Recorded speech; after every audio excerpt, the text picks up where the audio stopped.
प्रिय छात्र छात्राओं, आज हम अपने बीए पार्ट सेकंड के फर्स्ट पेपर मध्यकालीन भारत के इतिहास के अंतर्गत अलाउद्दीन खिलजी के प्रशासनिक सुधारों के बारे में बात करेंगे। हम अपने पुराने लेक्चर में अलाउद्दीन खिलजी के प्रशासनिक सुधारों के अंतर्गत उसकी केंद्रीय शासन व्यवस्था, उसकी न्याय व्यवस्था, उसकी पुलिस व डाक व्यवस्था आदि के बारे में बात कर चुके हैं। आज हम बात करेंगे उसके सैनिक व्यवस्था की। सैनिक व्यवस्था की जहाँ तक बात आती है, हम ये बात हर बार कह चुके हैं कि अलाउद्दीन खिलजी को अपने विस्तृत शासन के लिए, अपने साम्राज्य विस्तार के लिए, आंतरिक विद्रोहों को कुचलने के लिए एक स्थायी व शक्तिशाली सेना की आवश्यकता थी। और सेना भी ऐसी हो जो विशाल हो, प्रशिक्षित हो और जिसके सैनिक नियमित हों। और इसलिए अलाउद्दीन खिलजी ने एक पुरानी चलती हुई व्यवस्था को बदलकर स्थायी सेना की व्यवस्था को स्थापित किया। उसने अब भाड़े के सैनिकों के स्थान पर सैनिकों की नियमित भर्ती करनी प्रारंभ की और सैनिकों का हुलिया रजिस्टर में दर्ज किया जाने लगा, क्योंकि इससे पहले जो व्यक्ति सैनिक होता था वह भी किराए पर किसी दूसरे व्यक्ति को सेना में युद्ध लड़ने के लिए भेज दिया करता था। इसलिए इस रजिस्टर में हुलिया दर्ज करने की प्रथा जो आज भी प्रचलित है, उसकी शुरुआत अलाउद्दीन खिलजी के द्वारा की गई। सैनिकों का हुलिया दर्ज किया जाता था, सैनिकों को नियमित अभ्यास कराया जाता था, सैनिकों को नियमित वेतन दिया जाता था, सैनिकों को अस्त्र शस्त्र व उनकी वेशभूषा मौसम के अनुरूप, यानी सर्दी के लिए अलग और गर्मियों के अलग वेशभूषा उनको दी जाती थी। सेना को नियमित अंतराल में प्रशिक्षण दिया जाता था और बहुत बार इसको देखने के लिए स्वयं सुल्तान भी प्रशिक्षण केंद्रों में पहुंच जाया करता है। घुड़सवार सेना को मजबूत बनाया गया। पहले घुड़सवार सेना के अंतर्गत मरियल, बीमार घोड़े रख दिए जाते थे। अब ऐसी हरकत ना हो, इसके लिए घोड़ों को दागने की प्रथा दर्ज की जाने लगी। अलाउद्दीन खिलजी ने विशाल सेना बनाई। उसकी सेना में माना जाता है कि 4,75,000 सुसज्जित व वर्दीधारी घुड़सवार थे। सैनिकों को नगद वेतन तो दिया ही जाता था, साथ ही वृद्ध सैनिकों को सेवानिवृत्ति के बाद भी पेंशन दी जाती थी। एक विभाग बनाया गया जिसे दीवाने आरिज कहा गया, जिसके अंतर्गत सैनिकों का हुलिया रखा जाता था। अमीर खुसरो के अनुसार 10,000 सैनिकों की टुकड़ी को तुमन कहा जाता था। भली भांति जांच परखने के बाद योग्यता के आधार पर सैनिकों की भर्ती होती थी और उन सैनिकों को मुर्तब कहा जाता था। एक साधारण अश्वरोही मुरत्त को 234 टंके प्रतिवर्ष वेतन दिया जाता था, सवार को 156 टंके। सेना की प्रत्येक इकाई में जासूस रहते थे जो सैनिक अधिकारियों के व्यवहार के विषय में सुल्तान को बराबर सूचित करते रहते थे। हालांकि यह वेतन कम था, किंतु अलाउद्दीन खिलजी ने अपनी बाजार नियंत्रण नीति के आधार पर इस प्रकार से बाजार को नियंत्रित किया कि एक सैनिक को जितना वेतन मिलता था उस वेतन में उसका जीवन यापन आसानी से सुगमतापूर्वक हो सके, इसकी व्यवस्था उसके द्वारा की गई थी।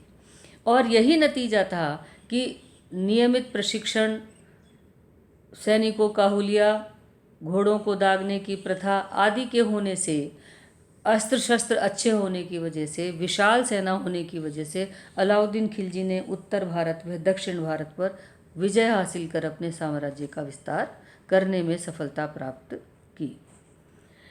सैन्य प्रशासन के बाद अलाउद्दीन खिलजी ने अपने राज्य में वित्तीय व राजस्व व्यवस्था के अंदर परिवर्तन किए। अलाउद्दीन खिलजी वह पहला शासक था जिसने वित्तीय व राजस्व व्यवस्था को सुधारने में गहरी रुचि ली। भूमि कर के संबंध में उसने मुस्तखराज नामक एक नए अधिकारी की नियुक्ति की, जिसका कार्य उन किसानों से कर वसूल करना था जो कि कर नहीं दे पाते थे। सुल्तान ने भूमि कर की दर 25% से बढ़ाकर 30%, 25 तथा 30% से बढ़ाकर 50% कर दी। और क्योंकि उसकी विशाल सेना थी, इसलिए शायद उसका खर्च चलाने के लिए यह वृद्धि की थी। लेकिन जहाँ तक उसने कर की दर में वृद्धि की, वहीं किसानों को भूमि कर अधिकारियों के भ्रष्टाचार से बचाने के उपाय भी किए। अलाउद्दीन खिलजी चाहे कठोर शासक था, लेकिन वो इतना जानता था कि प्रजा में जब तक भ्रष्ट अधिकारियों को प्रजा से मुक्ति नहीं, प्रजा को भ्रष्ट अधिकारियों से मुक्ति नहीं मिलेगी, तब तक प्रजा का जीवन आसान नहीं रहेगा।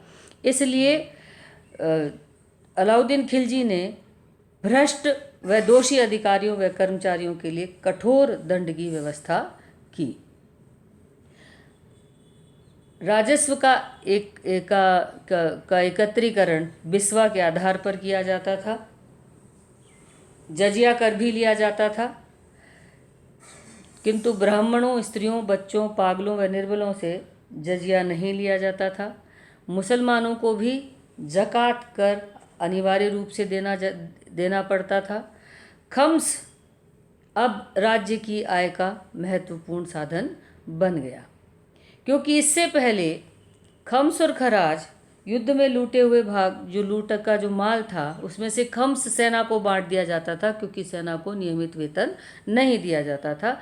अब खम्स सैनिकों को नहीं दिया जाता था, क्योंकि सेना को नियमित वेतन दिया जाता था। इस प्रकार खम्स के माध्यम से राज्य की आय बढ़ी, क्योंकि इसमें राज्य का भाग अब 1/5 से बढ़ाकर 4/5 कर दिया गया। आवास तथा चराई कर भी लिया जाने लगा।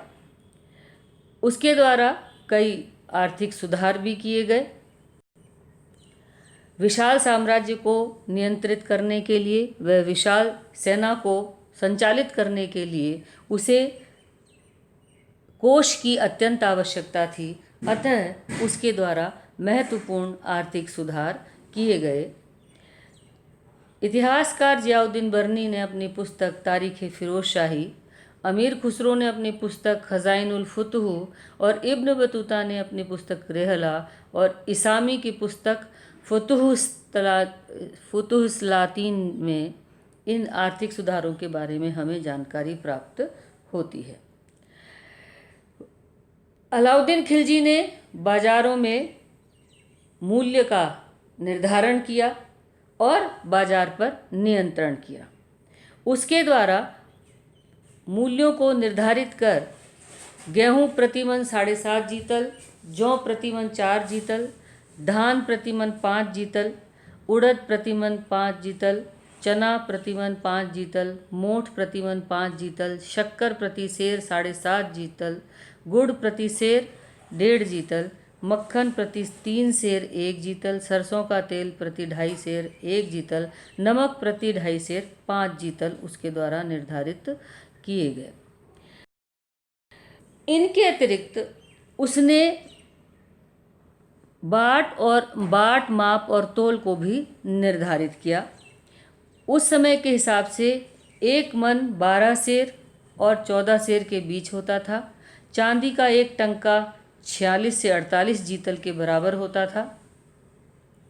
अनाज को स्थायी रूप से सस्ता बनाने के लिए उसके द्वारा शाहनाए मंडी नामक अधिकारी को नियुक्त किया और उसके द्वारा मंडी को नियंत्रित किया जाता था। उलुग खां के विश्वसनीय सेवक मलिक कबूल को उसने शाहनाए मंडी के पद पर नियुक्त किया और मंडी में भी गुप्तचरों को नियुक्त किया गया। और इस बात पर विशेष रूप से ध्यान दिया गया कि व्यापारी उचित मात्रा में तोलें, सही मात्रा में तोलें और जो दाम राज्य सरकार के द्वारा निर्धारित किए गए हैं, सुल्तान के द्वारा निर्धारित किए गए हैं, उसी के अनुसार जिन्सों को बेचा जाए। दोआबा तथा अन्य क्षेत्र से भूमि कर अनाज के रूप में एकत्रित किया गया।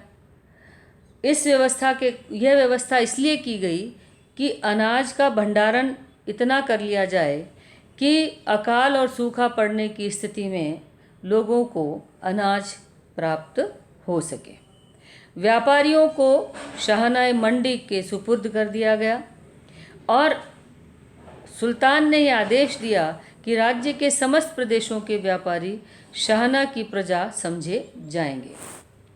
एहतिकार यानी चोर बाजारी या स्टॉक जो कर लेते हैं, माल को रोक लेते हैं, उनकी सख्ती से रोक लगाई गई। और जब भी कोई व्यापारी या व्यक्ति किसी माल की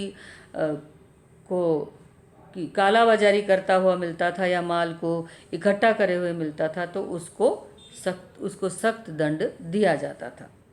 मुतसरीफ़ों तथा शाहनों को सख्त निर्देश थे कि प्रजा से कठोरता से खराज वसूल किया जाए, वह अनाज खलिहान से ही अपने घरों में लाकर एहतिकार ना कर सकें। मंडी के समाचार सुल्तान को हलाए मंडी, बरीद तथा मुनिहान द्वारा समय समय पर प्राप्त होते रहते थे। अतः मंडी के कर्मचारी तथा अधिकारी मंडी के नियमों का उल्लंघन नहीं करते थे, क्योंकि नियमों के उल्लंघन के कारण उन्हें कड़ी सजाएं दी जाती थी। अकाल आदि का सामना करने के लिए राजकीय अन्नागार स्थापित किया गया और राशन की व्यवस्था स्थापित की गई। अकाल के समय प्रत्येक परिवार को आधा मन अनाज प्रतिदिन दिया जाता था। हालांकि राशन कार्ड व्यवस्था लागू नहीं थी, फिर भी राशन वितरण परिवार के सदस्यों के आधार पर किया जाता था। अनाज के अतिरिक्त अन्य सामग्री अर्थात कपड़ा, शक्कर, मिश्री, मेवा, घी, चौपाए जानवर, जलाए जाने वाले तेल, अन्य निर्मित वस्तुओं को स्थायी रूप से सस्ता रखने के लिए 5 नियम बनाए गए थे। ये नियम थे: सराय अदल का निर्माण अर्थात बड़े मैदानों में ओपन मार्केट बनाना, राज्य के प्रदेशों के व्यापारियों का रजिस्टर रखना, खजाने से प्रतिष्ठित व मालदार मुल्तानियों को माल दिया जाना और सराय अदल का उनके सुपुर्द होना, प्रतिष्ठित व बड़े बड़े आदमियों के काम में आने वाली बहुमूल्य वस्तुओं के लिए रईस के परवान की आवश्यकता आदि। घोड़ों, दासों व मवेशियों के भावों को सस्ता करने के लिए 4 नियम बनाए गए। उनका वर्गीकरण तथा मूल्य निश्चित किया गया। कीसादार, धनी तथा व्यापारियों पर उन्हें खरीदने हेतु प्रतिबंध, दलालों पर अंकुश, प्रत्येक बाजारी क्रय विक्रय के बारे में पूछताछ की जाती थी। अलाउद्दीन खिलजी बाजार को पूरी तरह से नियंत्रित करने के लिए उसने दीवाने रियासत नामक एक अधिकारी को नियुक्त किया तथा मुहतसिब एवं नाजिर को भी मूल्य नियंत्रण को सफल बनाने में महत्वपूर्ण पद दिए गए। अलाउद्दीन खिलजी समय समय पर इन चीज़ों की जांच स्वयं भी करता था। जैसे बाजार में एक बालक को भेजकर वह कोई सामान मंगाता था। यदि व्यापारी कम तोलता था या ज़्यादा पैसे लेता था तो उसे दंडित किया जाता था। जितना कम तोला उतना ही उसके शरीर का मांस काट लिया जाता था। तो कड़े नियम बनाए गए।